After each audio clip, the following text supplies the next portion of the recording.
Assalamualaikum, saya Zunaida binti Razali daripada Politeknik Muazzam Shah. Saya dari Jabatan Lektor Bentuk dan Komunikasi Visual. Saya di sini EFXCO selama 5 hari dalam kursus motion graphic. Panjang 5 hari berkursus ni banyak benda yang saya pelajari, walaupun ada basic awalnya. Cuma kursus yang dijalankan di sini adalah lebih mendalam lagi. Orang kata polish kita punya skill, kita punya knowledge. Antara yang the best adalah yang saya suka karakter motion, di mana kita boleh menggerakkan still image dan kita boleh masuk dalam After Effects dan kita boleh animate karakter tu menjadikan satu animation yang bagus. Dan the latest untuk hari ni punya kursus, kita dah belajar pasal viewpoint, di mana kita boleh belajar depth, di mana kita boleh insert a few text and then image dalam satu lorong jalan dan kita boleh nampak dia punya depth. That is a very important, yang very orang kata something yang interesting.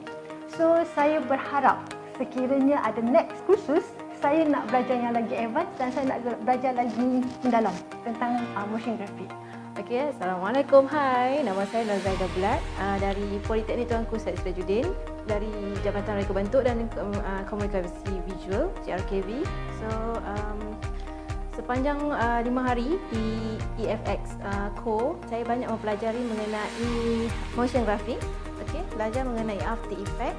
So daripada experience saya yang kita kata sedikit, so saya dapat ilmu yang lebih mendalam lagi lah. Okey, antara yang saya belajar di sini ialah seperti memanipulasikan image, okey, buat pergerakan karakter, menggerakkan teks, okey, menggunakan efek dan preset, dan macam-macam lagi lah.